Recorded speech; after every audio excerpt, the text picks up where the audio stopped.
पहला है first section है title and extent of operation this code. This act shall be called the Indian penal code and it shall extend to the whole of India. ठीक है, whole of India आ वाला हम असीं नहीं पढ़ांगे, except the state of Jammu and Kashmir ਆਪਾਂ ਪੜਾਂਗੇ हो extend to the whole of India. ये पूरे इंडिया ते एप्लीकेबल है। अगर आप इंडिया की गल करिए मतलब इस दे विच जो लिखा उहदे हिसाब दे नाल आ नहीं है। ठीक है, पर तुहानूं पता है कि हुण आर्टिकल 370 जिहड़ा है वो रिमूव हो चुका है और हुण जो है जम्मू एंड कश्मीर है वो एक पार्ट हुण बन चुके हैं और एक्ट दे विच भी हुण असीं जम्मू एंड कश्मीर पढ़ांगे। पहला जो इंडिया हुंदा सीगा वो इत्थे तक हुंदा सीगा। ठीक है, आ इंडिया दे मतलब आ मन्निया जाता सीगा, इनू नहीं मन्निया जाता सीगा, पर हुण आपां पूरा इंडिया ही लवांगे।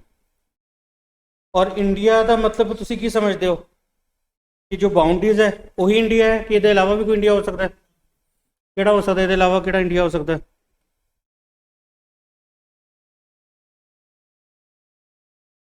सिर्फ आही इंडिया नहीं है। इंडिया का मतलब जो समुद्र के जो पानी है ना ਉਹਦੇ भी 12 नॉटिकल माइल तक समुद्र के विच अगर आ सारा आप मन के चलते पूरा समुद्र है तो समुद्र के विच भी जो 12 नॉटिकल माइल तक जो होएगा ना वो भी साडा इंडिया होएगा, 12 नॉटिकल माइल्स तक। ठीक है, जो पानी के जो किसी नूं जो डिस्टेंस नूं कीता जांदा नॉटिकल माइल के विच कीता जांदा, क्योंकि पानी जोड़ा है वो इदां दा चलदा ना, इदां इदां चलदा है तो कोई सीधा नहीं चलेगा, वो इदां इदां करके चलेगा तो वो नॉटिकल माइल के विच इंडिया नूं मतलब अगर कोई पानी नूं अगर डिस्टेंस उहदा देखोगे तो नॉटिकल माइल के विच कीता जांदा। और एक नॉटिकल माइल जो हुंदा है वो अप्रोक्सीमेट 1852 मीटर का हुंदा है। चैक कर लेना, इन्ना कि एक मीटर का जोड़ा हुंदा है नॉटिकल माइल 1852 मीटर का एक नॉटिकल माइल हुंदा है, मतलब 2 किलोमीटर तो आस-पास, थोड़ा जिहा घट 2 किलोमीटर तो नॉटिकल माइल हुंदा है। जो भी जो इंटरनेशनल लॉ के हिसाब के नाल जिहड़ा भी 12 नॉटिकल माइल तक जिस कंट्री के नाल समुद्र मिलेगा ना वो उहदा होएगा इंटरनेशनल लॉ के अकॉर्डिंग टू इंटरनेशनल लॉ। जो भी समुद्र के नाल 12 नॉटिकल माइल तक जो समुद्र होएगा वो जो पानी भी होएगा ना उस कंट्री का ही मन्निया जाएगा। ठीक है, मतलब सपोज कोई इत्थे कंट्री है, कंट्री बी है और उहदे 12 नॉटिकल माइल तक भी जो होएगा उहदा पानी होएगा और जो विच होएगा ना दैट इज़ हाई सीज। ठीक है, जो विच वाला होएगा वो हाई सीज होंगे और ये किसी कंट्री का जुरिडिक्शन नहीं होंगी है, ये हाई सीज पूरी दुनिया के सांझे होंगे ने, जो पूरी दुनिया ना हर कंट्री रल मिल के नहीं यूज़ करते हैं। और ये जो हाई सीज होंगे ने ये मतलब अगर आप IPC की गल करिए तो हाई सीज के सब दे सांझे होंगे, हर कंट्री के मिलजुल के यूज़ करते हैं। सिर्फ 12 नॉटिकल माइल तक जो होएगा कंट्री का होएगा वो कंट्री ही मनाया जाएगा। जिस कंट्री के नाल जो 12 नॉटिकल माइल तक जो समुद्र लगेगा, जो पानी सी लगेगा वो उदा ही मनाया जाएगा। आ कंट्री ये 12 नॉटिकल माइल तक ही होगा और जो विच वाला जो होएगा एरिया, जो आ वाला एरिया होएगा ये हाई सीज दे विच आ जाएगा।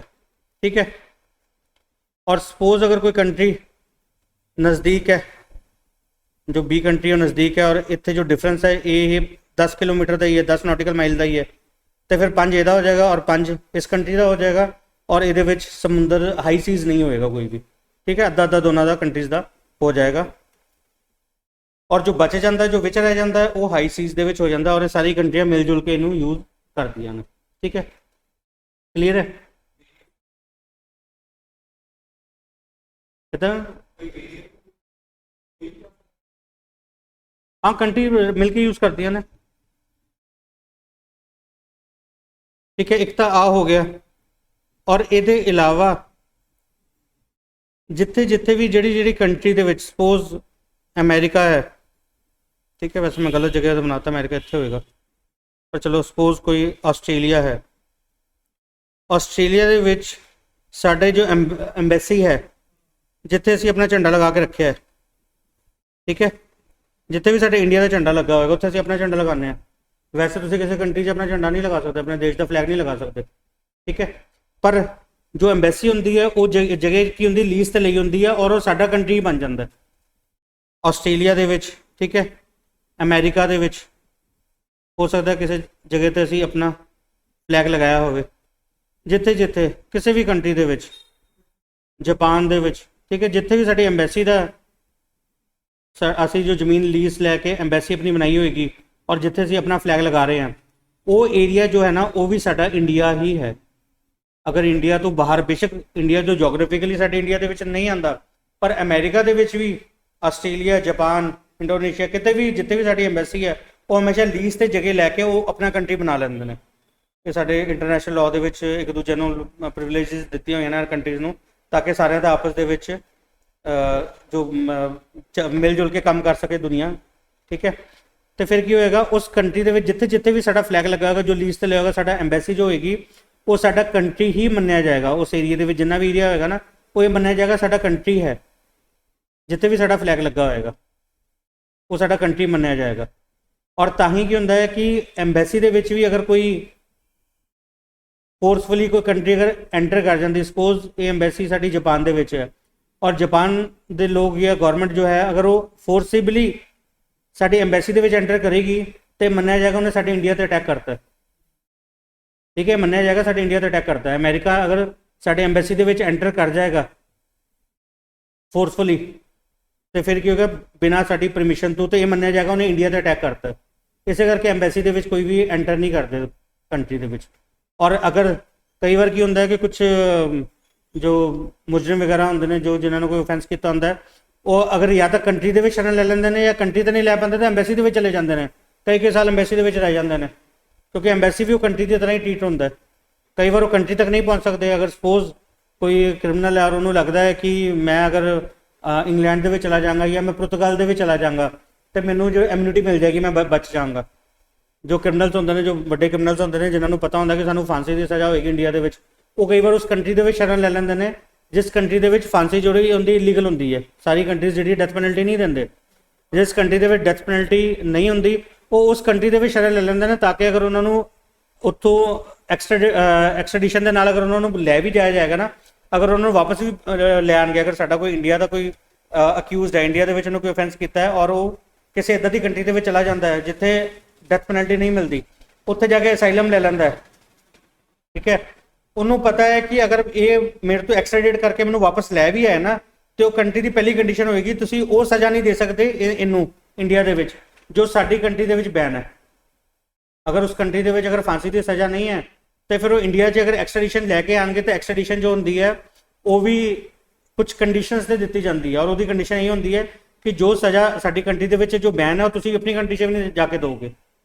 ਜਿਹੜੇ ਕੋਈ ਵੱਡੇ ਵੱਡੇ ਜੋ ਹੁੰਦੇ ਨੇ ਗੈਂਗਸਟਰਸ ਹੋ ਗਏ ਜਾਂ ਜੋ ਵੱਡੇ ਕ੍ਰਿਮੀਨਲਸ ਹੁੰਦੇ ਨੇ, ਜਿਨ੍ਹਾਂ ਨੂੰ ਪਤਾ ਹੁੰਦਾ ਹੈ ਮਾਫੀਆ ਡੌਨ ਜਾਂ ਕੁਛ ਇੱਦਾਂ ਦੇ ਲੋਕ ਹੁੰਦੇ ਨੇ, ਉਹਨਾਂ ਨੂੰ ਪਤਾ ਹੁੰਦਾ ਹੈ ਕਿ ਅਗਰ ਅਸੀਂ ਚਲੇ ਜਾਵਾਂਗੇ ਉਸ ਕੰਟਰੀ ਦੇ ਵਿੱਚ ਸਾਨੂੰ ਉਸ ਦਾ ਡੈਥ ਪੈਨਲਟੀ ਦਿੱਤੀ ਜਾਵੇ, ਅਸੀਂ ਇੰਨੇ ਹੀਨੀਅਸ ਕ੍ਰਾਈਮ ਕੀਤੇ ਨੇ, ਤੇ ਉਹ ਜੋ ਸ਼ਰਨ ਲੈਂਦੇ ਨੇ ਇੱਦਾਂ ਦੀ ਕੰਟਰੀ ਦੇ ਵਿੱਚ ਲੈ ਲੈਂਦੇ ਨੇ ਜਿੱਥੇ ਜਾ ਕੇ ਉਹਨਾਂ ਨੂੰ ਫਾਂਸੀ ਦੀ ਸਜ਼ਾ ਨਾ, ਡੈਥ ਪੈਨਲਟੀ ਨਾ ਮਿਲੇ, ਤਾਂ ਕਿ ਜੇ ਕਦੇ ਕੱਲ ਨੂੰ ਸਾਨੂੰ ਐਕਸਟ੍ਰੈਡੀਸ਼ਨ ਕਰਕੇ ਵਾਪਸ ਲੈ ਵੀ ਆਏ ਤਾਂ ਸਾਨੂੰ ਡੈਥ ਪੈਨਲਟੀ ਤਾਂ ਨਹੀਂ ਦੇਣਗੇ, ਘੱਟੋ ਘੱਟ ਮਾਰਨਗੇ ਤਾਂ ਨਹੀਂ, ਠੀਕ ਹੈ। ਔਰ ਅਗਰ ਉਸ ਕੰਟਰੀ ਦੇ ਵਿੱਚ ਨਹੀਂ ਜਾ ਸਕਦੇ ਤੇ ਉਹਦੀ ਐਮਬੈਸੀ ਦੇ ਵਿੱਚ ਵੀ ਅਗਰ ਉਹ ਐਂਟਰ ਕਰ ਜਾਣ ਔਰ ਉੱਥੇ ਜਾ ਕੇ ਅਸਾਈਲਮ ਲੈ ਲੈਣ ਤੇ ਮੰਨਿਆ ਜਾਂਦਾ ਉਸ ਦੇਸ਼ ਦੇ ਵਿੱਚ ਹੀ ਚਲੇ ਗਿਆ, ਉਹਨਾਂ ਨੂੰ ਉੱਥੋਂ ਬਾਹਰ ਨਹੀਂ ਕੱਢ ਸਕਦੇ, ਕਿਉਂਕਿ ਉਹਦੇ ਤੇ ਅਟੈਕ ਕਰਨ ਦਾ ਮਤਲਬ ਹੈ ਕਿ ਉਸ ਕੰਟਰੀ ਤੇ ਅਟੈਕ ਕਰਤਾ, ਕਿਉਂਕਿ ਉਹ ਵੀ ਸਾਡਾ ਦੇਸ਼ ਹੀ ਮੰਨ ਜਾਏਗਾ। ਤੇ ਇਸ ਕਰਕੇ ਇੰਡੀਆ ਦਾ ਮਤਲਬ ਸਿਰਫ ਜੋਗ੍ਰਾਫਿਕਲੀ ਆਹੀ ਇੰਡੀਆ ਨਹੀਂ ਹੈ, ਜਿੱਥੇ ਜਿੱਥੇ ਸਾਡੇ ਕੰਟਰੀ ਦੀ ਐਮਬੈਸੀਜ਼ ਨੇ, ਜਿੱਥੇ ਜਿੱਥੇ ਅਸੀਂ ਜਗ੍ਹਾ ਲੀਜ਼ ਤੇ ਲਈ, ਅਗਰ ਹੋ ਸਕਦਾ ਵੈਸੇ ਵੀ ਲੀਜ਼ ਤੇ ਲਈ ਹੋਵੇ, ਕਿਤੇ ਜ਼ਮੀਨ ਵੈਸੇ ਲੈ ਲਈ ਹੋਵੇ, ਹੋ ਸਕਦਾ ਅਸੀਂ ਪਾਕਿਸਤਾਨ ਤੋਂ ਜ਼ਮੀਨ ਲੈ ਲਈਏ, ਕੁਝ ਲੀਜ਼ ਤੇ ਲੈ ਕੇ ਲੈ ਲਈਏ, ਠੀਕ ਹੈ, ਕਿਸੇ ਹੋਰ ਕੰਟਰੀ ਦੇ ਵਿੱਚ ਲੈ ਲਈਏ, ਤੇ ਉਹ ਵੀ ਸਾਡਾ ਕੰਟਰੀ ਇੰਡੀਆ ਹੀ ਬਣ ਜਾਏਗਾ। ਇਹ ਤਾਂ ਹੋ ਗਿਆ ਕਿ ਜੋ ਸਾਡੀ ਕੰਟਰੀ ਦੇ ਬਾਹਰ ਨੇ ਉਹ ਵੀ ਇੰਡੀਆ ਹੋ ਸਕਦਾ। ਹੁਣ ਇਹ ਵੀ ਤਾਂ ਹੋਏਗਾ ਕਿ ਕੁਝ ਕੰਟਰੀਜ਼ ਨੇ ਸਾਡੀ ਕੰਟਰੀ ਦੇ ਵਿੱਚ ਵੀ ਤਾਂ ਐਮਬੈਸੀਜ਼ ਲਈਆਂ ਹੋਣਗੀਆਂ, ਠੀਕ ਹੈ, ਉਹਨਾਂ ਨੇ ਆਪਣਾ ਫਲੈਗ ਲਗਾਇਆ ਹੋਏਗਾ, ਹੁਣ ਉਹ ਇੰਡੀਆ ਦੇ ਵਿੱਚ ਹੋ ਕੇ ਵੀ ਇੰਡੀਆ ਨਹੀਂ ਹੈ। ਉਹ ਕੰਟਰੀ ਇੰਡੀਆ ਦੇ ਵਿੱਚ ਜੋਗ੍ਰਾਫਿਕਲੀ ਇੰਡੀਆ ਦੇ ਵਿੱਚ ਹੈਗੀ ਹੈ, ਪਰ ਉਹ ਇੰਡੀਆ ਨਹੀਂ ਮੰਨਿਆ ਜਾਏਗਾ, ਉਹ ਇੰਡੀਆ ਨਹੀਂ ਹੈ, ਠੀਕ ਹੈ। ਜਿੱਥੇ ਉਹ ਐਮਬੈਸੀ ਵਾਲੇ ਫੋਰਨ ਕੰਟਰੀ ਦੇ ਸਾਡੀ ਜ਼ਮੀਨ ਲੈ ਕੇ ਲੀਜ਼ ਤੇ ਲੈ ਕੇ ਉਹਨਾਂ ਨੇ ਆਪਣਾ ਬਣਾ ਲਿਆ ਹੈ, ਐਮਬੈਸੀ ਬਣਾ ਲਈ ਹੈ, ਤੇ ਉਹ ਇੰਡੀਆ ਦੇ ਵਿੱਚ ਹੋ ਕੇ ਵੀ ਇੰਡੀਆ ਨਹੀਂ ਹੈ, ਠੀਕ ਹੈ।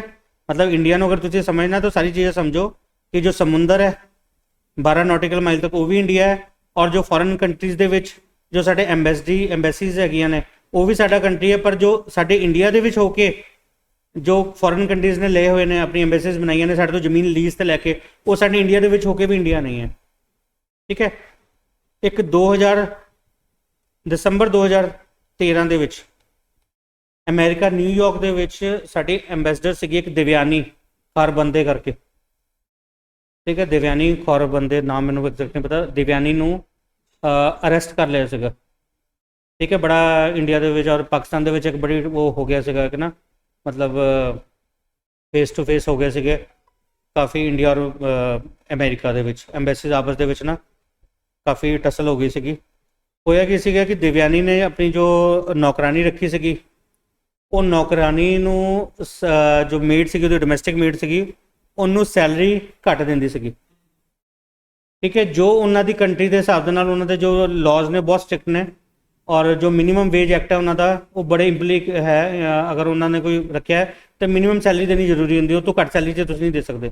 ਉਹ ਇੰਡੀਆ ਤੋਂ ਲਿਆ ਕੇ ਉਹਨਾਂ ਨੂੰ ਸੈਲਰੀ ਘੱਟ ਦਿੱਤੀ ਸੀਗੀ ਅਤੇ ਉਹਦੇ ਕਰਕੇ ਉਹਨੂੰ ਅਰੈਸਟ ਕਰ ਲਿਆ ਸੀਗਾ। ਠੀਕ ਹੈ,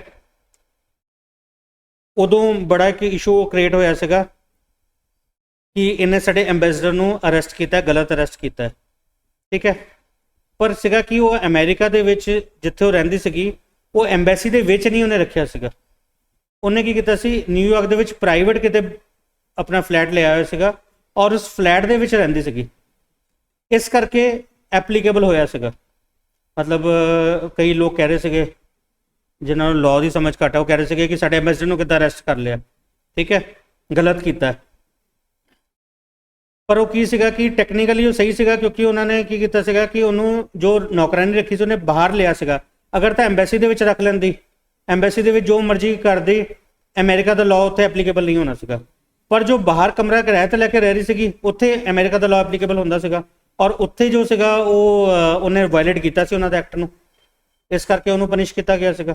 ਮਤਲਬ ਪਨਿਸ਼ ਤਾਂ ਨਹੀਂ ਕੀਤਾ ਸੀ, ਪਰ 24 ਉਹਨੂੰ ਅਰੈਸਟ ਕਰ ਲਿਆ ਸੀ ਔਰ ਬੇਲੇਬਲ ਸੀਗਾ, ਉਹਨੂੰ ਛੱਡ ਵੀ ਦਿੱਤਾ ਸੀਗਾ। ਪਰ ਐਂਬੈਸਡਰ ਨੂੰ ਫੜਨਾ ਵੀ ਇੱਕ ਬਹੁਤ ਸਾਡੇ ਕੰਟਰੀ ਦੇ ਵਾਸਤੇ ਬੜਾ ਇੱਕ ਪ੍ਰੈਸਟੀਜ ਇਸ਼ੂ ਸੀਗਾ। ਸਾਡੇ ਐਂਬੈਸਡਰ ਨੂੰ ਕਿੱਦਾਂ ਫੜ ਲਿਆ। ਠੀਕ ਹੈ, ਸਾਡਾ ਨੁਮਾਇੰਦਾ ਸੀ ਨਾ, ਸਾਡਾ ਜੋ ਐਂਬੈਸਡਰ ਹੁੰਦਾ ਸਾਡਾ ਕੰਟਰੀ ਦਾ ਨੁਮਾਇੰਦਾ ਹੁੰਦਾ। ਪਰ ਟੈਕਨੀਕਲੀ ਉਹ ਸਹੀ ਸੀਗੇ, ਕਿਉਂਕਿ ਉਹਨੇ ਅਮਰੀਕਾ ਦੀ ਨਿਊਯਾਰਕ ਸਿਟੀ ਦੇ ਵਿੱਚ ਉਹਨੇ ਆਪਣਾ ਇੱਕ ਲਿਆ ਹੋਇਆ ਸੀਗਾ। ਫਿਰ ਕੁਝ ਸਾਡੇ ਲੋਕ ਜਿਹੜੇ ਸੀਗੇ ਹਾਈਲੀ ਐਜੂਕੇਟਿਡ ਲੋਕ, ਉਹ ਕਹਿੰਦੇ ਸੀਗੇ ਇੰਡੀਆ ਦੇ ਵਿੱਚ ਕਿ ਹੁਣ ਜਿਹੜੇ ਇੰਡੀਅਨ ਜਿਹੜੇ ਅਮਰੀਕਾ ਦੇ ਵਿੱਚ ਜੋ ਐਂਬੈਸਡਰਸ ਆਉਂਦੇ ਨੇ, ਇਹ ਕੁਝ ਗੇ ਐਕਟੀਵਿਟੀਜ਼ ਦੇ ਇਨਵੋਲਵ ਹੁੰਦੇ ਨੇ, ਗੇ ਐਕਟੀਵਿਟੀਜ਼ ਕਰਦੇ ਨੇ ਇਹਨਾਂ ਦੇ ਐਂਬੈਸਡਰ। ਮਤਲਬ ਇੱਕ ਸੀਗਾ, ਇੱਕ ਨਿਊਜ਼ ਉੜੀ ਸੀਗੀ, ਰਿਐਲਿਟੀ ਕੀ ਹੈ ਨਹੀਂ ਪਤਾ, ਪਰ ਕਿਹਾ ਸੀਗਾ ਕਿ ਕੁਝ ਜਿਹੜੇ ਨੇ ਜੋ ਐਂਬੈਸਡਰ ਨੇ ਅਮਰੀਕਾ ਦੇ, ਉਹ ਇੰਡੀਆ ਦੇ ਵਿੱਚ ਆ ਕੇ ਗੇ ਐਕਟੀਵਿਟੀਜ਼ ਦੇ ਵਿੱਚ ਇਨਵੋਲਵ ਹੁੰਦੇ ਨੇ, ਤੇ ਇਹਨਾਂ ਨੂੰ ਵੀ ਫੜ ਕੇ ਸਜ਼ਾ ਕਰੋ, ਕਿਉਂਕਿ ਗੇ ਐਕਟੀਵਿਟੀ ਜੋ ਹੈ ਸੈਕਸ਼ਨ 377 ਦੇ ਵਿੱਚ ਪਨਿਸ਼ੇਬਲ ਹੈ, IPC ਦੇ ਵਿੱਚ। ਠੀਕ ਹੈ, 377 ਗੇ ਐਕਟੀਵਿਟੀਜ਼ ਪਨਿਸ਼ੇਬਲ, ਤਾਂ ਸਜ਼ਾ ਕਰੋ। ਪਰ ਉਹ ਜਿਹੜੇ ਜੋ ਨਿਊਜ਼ ਸੀਗੀ ਉਹ ਇਹ ਸੀਗੀ ਕਿ ਉਹ ਆਪਣੀ ਐਂਬੈਸੀ ਦੇ ਵਿੱਚ ਕਰਦੇ ਸੀਗੇ, ਜੋ ਅਮਰੀਕਾ ਦੀ ਜੋ ਉਹਨਾਂ ਦੀ ਆਪਣੀ ਐਂਬੈਸੀ ਦੇ ਵਿੱਚ ਉਹ ਗੇ ਐਕਟੀਵਿਟੀਜ਼ ਕਰਦੇ ਸੀਗੇ। ਅਗਰ ਉਹ ਐਂਬੈਸੀ ਦੇ ਵਿੱਚ ਅਗਰ ਕੋਈ ਐਕਟੀਵਿਟੀਜ਼ ਕਰ ਰਹੇ ਨੇ ਤਾਂ ਉਹ ਤਾਂ ਇੰਡੀਆ ਹੈ ਹੀ ਨਹੀਂ, ਕਿਉਂਕਿ ਉਹ ਤਾਂ ਉਹਨਾਂ ਦਾ ਅਮਰੀਕਾ ਹੈ। ਅਮਰੀਕਾ ਦੇ ਲਾਅ ਐਪਲੀਕੇਬਲ ਹੋਣਗੇ, ਅਮਰੀਕਾ ਦੇ ਲਾਅ ਦੇ ਹਿਸਾਬ ਦੇ ਨਾਲ ਗੇ ਐਕਟੀਵਿਟੀਜ਼ ਜਿਹੜੀਆਂ ਨੇ ਇਲੀਗਲ ਨਹੀਂ ਹੈ, ਵਿਦ ਕੰਸੈਂਟ ਅਗਰ ਹੁੰਦੀ ਹੈ ਤਾਂ ਇਲੀਗਲ ਨਹੀਂ ਹੈ ਉਹਨਾਂ ਦੀ। ਅਗਰ ਉਹਨਾਂ ਦੀ ਇਲੀਗਲ ਨਹੀਂ ਹੈ ਤਾਂ ਉਹਨਾਂ ਐਂਬੈਸੀ ਦੇ ਵਿੱਚ ਤਾਂ ਉਹਨਾਂ ਦੇ ਅਮਰੀਕਾ ਦੇ ਵਿੱਚ ਜੋ ਲਾਅ ਹੋਏਗਾ ਉਹੀ ਐਪਲੀਕੇਬਲ ਹੋਏਗਾ, ਅਸੀਂ ਉਹਨੂੰ ਸਜ਼ਾ ਨਹੀਂ ਕਰ ਸਕਦੇ। ਠੀਕ ਹੈ, ਕਲੀਅਰ ਹੈ। ਉਦੋਂ ਜਦੋਂ ਉਹਨੂੰ ਦਿਵਿਆਨੀ ਨੂੰ ਉਹਨਾਂ ਨੇ ਅਰੈਸਟ ਕੀਤਾ ਸੀਗਾ, ਉਦੋਂ ਸਾਡੇ ਇੰਡੀਆ ਦੇ ਵਿੱਚ ਵੀ ਆਵਾਜ਼ ਉੱਠੀ ਸੀਗੀ ਕਿ ਇਹਨਾਂ ਨੂੰ ਫੜ ਕੇ ਜੇਲ੍ਹਾਂ 'ਚ ਪਾ ਦਿਓ, ਕਿਉਂਕਿ ਗੇ ਐਕਟੀਵਿਟੀਜ਼ ਕਰ ਰਹੇ ਨੇ। ਪਰ ਨਿਊਜ਼ ਇਹ ਸੀਗੀ ਕਿ ਉਹ ਜੋ ਗੇ ਐਕਟੀਵਿਟੀਜ਼ ਕਰਦੇ ਨੇ ਆਪਣੀ ਐਂਬੈਸੀ ਦੇ ਵਿੱਚ ਕਰਦੇ ਨੇ। ਅਗਰ ਐਂਬੈਸੀ ਦੇ ਵਿੱਚ ਕਰਦੇ ਨੇ ਤਾਂ ਨਹੀਂ ਕੀਤਾ ਜਾ ਸਕਦਾ, ਫਿਰ ਉਹਨੂੰ ਅਰੈਸਟ ਨਹੀਂ ਕੀਤਾ ਜਾਂਦਾ, ਫਿਰ ਤਾਂ ਅਮਰੀਕਾ ਦਾ ਲਾਅ ਹੀ ਐਪਲੀਕੇਬਲ ਹੋਏਗਾ। ਠੀਕ ਹੈ, ਮਤਲਬ ਕਿ ਜੋ ਤਾਂ ਇੰਡੀਆ ਨੂੰ ਸਮਝਣ ਵਾਸਤੇ ਪੂਰਾ ਇਹ ਸਾਰਾ ਕੁਝ ਕਰਨਾ ਪਏਗਾ। ਇੰਡੀਆ ਦਾ ਮਤਲਬ ਸਿਰਫ ਇੰਡੀਆ ਜੋਗ੍ਰਾਫਿਕਲੀ ਇੰਡੀਆ ਨਹੀਂ ਹੈ, ਇੰਡੀਆ ਜੋ ਫੋਰਨ ਕੰਟਰੀਜ਼ ਦੇ ਵਿੱਚ ਹੈ ਉਹ ਵੀ ਇੰਡੀਆ ਹੈ, ਉੱਥੇ ਵੀ ਲਾਅ ਐਪਲੀਕੇਬਲ ਹੋਏਗਾ। ਠੀਕ ਹੈ, ਮਤਲਬ ਅਸੀਂ ਕਿਸੇ ਕੰਟਰੀ ਦੇ ਵਿੱਚ ਨਹੀਂ ਜਾ ਸਕਦੇ, ਜਾਂ ਤਾਂ ਫਿਰ ਅਮਰੀਕਾ ਬਣ ਜਾਓ ਔਰ ਪਾਕਿਸਤਾਨ ਦੇ ਵਿੱਚ ਜਾ ਕੇ ਉਹਨੂੰ ਉਸਾਮਾ ਬਿਨ ਲਾਦਨ ਨੂੰ ਚੱਕ ਕੇ ਲਿਆਓ, ਜਾਂ ਤਾਂ ਤੁਸੀਂ ਦਬੰਗ ਬਣ ਜਾਓ, ਉਹ ਵੀ ਇਲੀਗਲ ਐਕਟ ਸੀਗਾ। ਅਗਰ ਥੋੜੀ ਜੀ ਪਾਕਿਸਤਾਨ ਨੂੰ ਥੋੜਾ ਜਿਹਾ ਹੁੰਦਾ, ਉਹਨਾਂ ਨੂੰ ਆਪਣੀ ਮਤਲਬ ਥੋੜਾ ਮਾਨ सम्मान ਹੁੰਦਾ ਤਾਂ ਹੋ ਸਕਦਾ ਅਟੈਕ ਕਰ ਸਕਦੇ ਸੀ। ਦੇਖਿਆ ਜਾਏ ਤਾਂ ਉਹ ਜਿਹੜਾ ਉਹਨਾਂ ਨੇ ਹੈਲੀਕਾਪਟਰ ਦੇ ਥਰੂ ਜਾ ਕੇ ਇਨਵੇਜ਼ਨ ਕੀਤੀ ਸੀਗੀ ਵਿਦਆਊਟ ਪਰਮਿਸ਼ਨ, ਪਾਕਿਸਤਾਨ ਦੇ ਵਿੱਚ ਜਾ ਕੇ ਉਠਾ ਕੇ ਲਿਆਏ ਸੀਗੇ। ਦੇਖਿਆ ਜਾਏ ਤਾਂ ਉਹ ਅਟੈਕ ਕੀਤਾ ਸੀ ਪਾਕਿਸਤਾਨ ਤੇ ਉਹਨਾਂ ਨੇ, ਅਮਰੀਕਾ ਨੇ। ਠੀਕ ਹੈ, ਪਰ ਅਮਰੀਕਾ ਤਗੜਾ ਹੈ। ਠੀਕ ਹੈ, ਹਾਂ ਬਹੁਤ ਕੁਝ ਕਰ ਸਕਦੇ ਸੀਗੇ, ਪਰ ਅਮਰੀਕਾ ਤੇ ਕੀ ਕਰਨਾ ਸੀ ਵਿਚਾਰਿਆਂ ਨੇ, ਉਹਨਾਂ ਤੋਂ ਤਾਂ ਪੈਸੇ ਲੈ ਕੇ ਤਾਂ ਵਿਚਾਰੇ ਆਪਣਾ ਘਰ-ਬਾਰ ਚਲਾਉਂਦੇ ਆ, ਪਾਕਿਸਤਾਨ ਵਾਲੇ ਚਲਾਉਂਦੇ ਸੀਗੇ ਉਦੋਂ। ਤੇ ਉਹ ਵਿਚਾਰੇ ਕਿੱਦਾਂ ਉਹਨਾਂ ਤੋਂ ਆਪਣੇ ਮਾਈ-ਬਾਪ ਨੂੰ ਕਿੱਦਾਂ ਕਹਿ ਸਕਦੇ ਸੀਗੇ। ਅਮਰੀਕਾ ਤਾਂ ਮਾਈ-ਬਾਪ ਸੀ ਨਾ ਉਹਨਾਂ ਦਾ, ਤੇ ਫਿਰ ਇਸ ਕਰਕੇ ਚੁੱਪ ਰਹਿ ਗਿਆ। ਮਤਲਬ ਦੇਖਿਆ ਜਾਏ ਤਾਂ ਉਹ ਪਾਕਿਸਤਾਨ ਤੇ ਅਟੈਕ ਸੀਗਾ, ਜਦੋਂ ਪਾਕਿਸਤਾਨ ਦੇ ਵਿੱਚ ਐਂਟਰ ਕਰਕੇ ਉਹ ਓਸਾਮਾ ਬਿਨ ਲਾਦਨ ਨੂੰ ਹੈਲੀਕਾਪਟਰ ਦੇ ਵਿੱਚ ਬਿਨਾਂ ਕੰਸੈਂਟ ਤੋਂ ਲਿਆ ਕੇ ਉਹਨੂੰ ਉਠਾ ਕੇ ਔਰ ਵਾਪਸ ਆਪਣੀ ਕੰਟਰੀ 'ਚ ਲੈ ਗਏ ਸੀਗੇ। ਮਾਰ ਵੀ ਗਏ ਸੀਗੇ ਬੰਦਿਆਂ ਨੂੰ, ਕੁਛ ਨੂੰ ਮਾਰਿਆ ਦਿੱਤੇ ਸੀਗਾ ਔਰ ਉਹਦੀ ਬੋਡੀ ਨੂੰ ਉਠਾ ਕੇ ਲੈ ਕੇ ਗਏ ਸੀ। ਦੇਖਿਆ ਜਾਏ ਤਾਂ ਅਮਰੀਕਾ ਨੇ ਪਾਕਿਸਤਾਨ ਤੇ ਅਟੈਕ ਕੀਤਾ ਸੀਗਾ। ਹਾਂ, ਉਹ ਦੇਖਿਆ ਜਾਏ ਤਾਂ ਇਹ ਸਭ ਚੀਜ਼ਾਂ ਜਿਹੜੀਆਂ ਨੇ ਇਹ ਅਟੈਕ ਹੁੰਦੇ ਨੇ, ਠੀਕ ਹੈ। ਪਰ ਉਹ ਫਿਰ ਉਹ ਆ ਜਾਂਦਾ ਨਾ ਥੋੜਾ ਜਿਹਾ ਕਿ ਪਹਿਲਵਾਨ ਨੇ ਮਾਰਦਾ ਥੱਪੜ ਤਾਂ ਕੋਈ ਗੱਲ ਨਹੀਂ, ਕੋਈ ਕਮਜ਼ੋਰ ਬੰਦਾ ਕਹਿੰਦਾ ਥੱਪੜ ਮਾਰ ਜਾ। ਕਲੀਅਰ ਹੈ ਤੁਹਾਨੂੰ ਇੱਥੇ ਤੱਕ ਕਿ ਇੰਡੀਆ ਕੀ ਹੈ? ਇੰਡੀਆ ਦੇ ਵਿੱਚ ਹੋ ਕੇ ਵੀ ਕੁਝ ਚੀਜ਼ਾਂ ਹੋ ਸਕਦੀਆਂ ਨੇ, ਇੰਡੀਆ ਨਾ ਹੋਵੇ, ਔਰ ਕੁਝ ਚੀਜ਼ਾਂ ਇੰਡੀਆ ਤੋਂ ਬਾਹਰ ਵੀ ਹੋ ਕੇ ਸਾਡਾ ਇੰਡੀਆ ਹੋ ਸਕਦਾ। ਹੁਣ ਜੋ ਅਸੀਂ ਇੰਡੀਆ ਪੜਾਂਗੇ, ਜੋ ਅਸੀਂ ਲਾਅ ਐਪਲੀਕੇਬਲ ਕਰਾਂਗੇ, ਉਹ ਆਪਾਂ ਇਦਾਂ ਐਪਲੀਕੇਬਲ ਹੋਏਗਾ ਸਾਡਾ।